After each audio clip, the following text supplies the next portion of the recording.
réponse n'est pas la conséquence logique de l'effort intellectuel investi.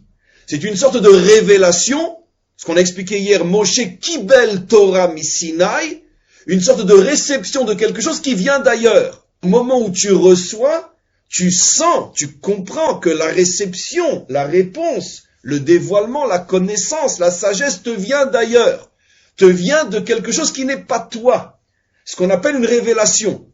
Plus encore, tu es incapable de définir la source, la racine de ce dévoilement. Tu ne sais pas d'où ça vient. Tu es conscient que quelque chose est rentré en toi, mais tu ne sais pas d'où ça te vient.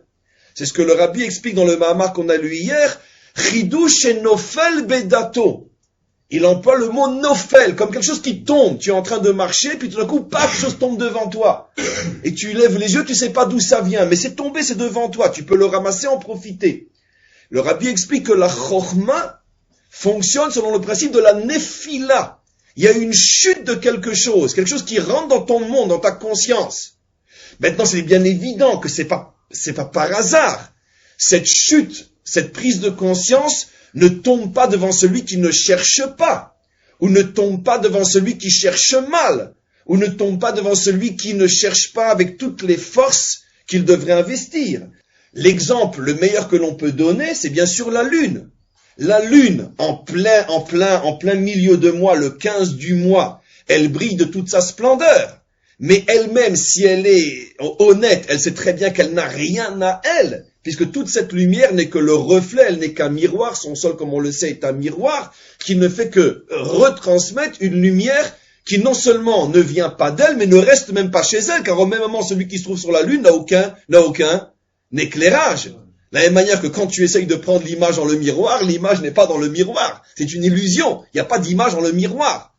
Elle ne fait que transmettre, mais elle ne possède rien et elle ne garde rien. Donc la Lune est le symbole de cette humilité qui transmet une lumière extraordinaire, mais dont elle n'est pas la source et dont elle n'est pas le propriétaire, même une fois que cette lumière est arrivée chez elle pour être retransmise. Donc automatiquement, Moshe se sent finalement un réceptacle, un miroir qui n'a rien à lui, qui ne produit rien. Son seul mérite, c'est d'être un miroir.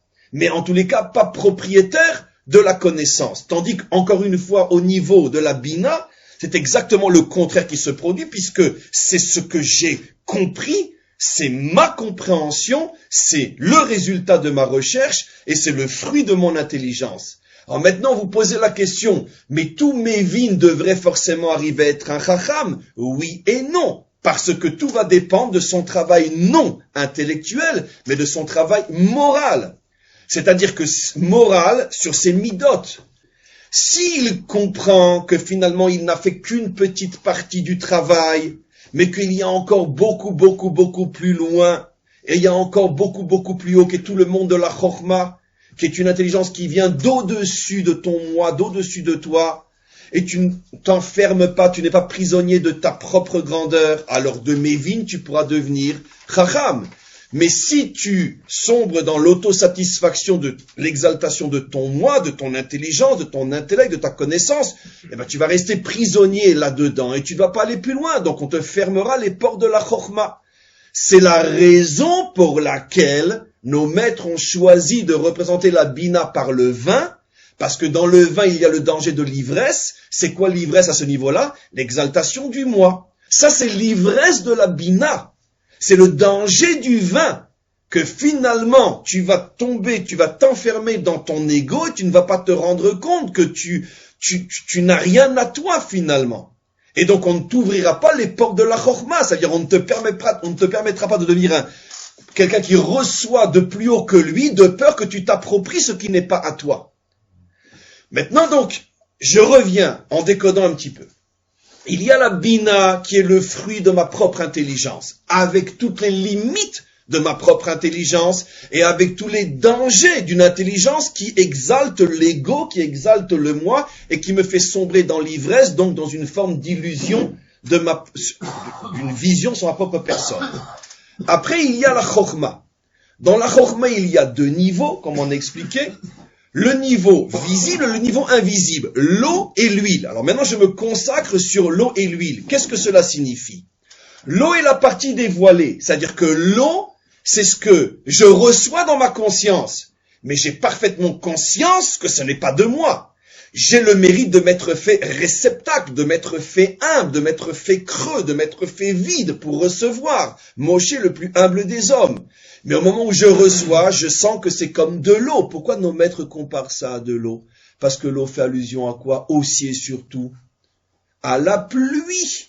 Venatati gishmechem beitam. Je vous donnerai les pluies en leur temps. Et qu'est-ce que, bien sûr, vous devinez, expliquent les maîtres du Zohar, entre autres? C'est quoi les fameuses pluies? C'est les pluies de la Torah, c'est la connaissance de la Torah qui descend sur terre, c'est-à-dire dans le cerveau de l'homme, comme de la pluie qui vient d'en haut et qui descend dans ce monde. C'est la raison pour laquelle dans Parashat Haazinu, Moshe Rabbeinu compare l'étude de la Torah à la pluie et à la rosée, qui montre que ça vient d'ailleurs. Donc, automatiquement, c'est la raison pour laquelle nos maîtres comparent cette connaissance qui vient d'en haut à l'eau.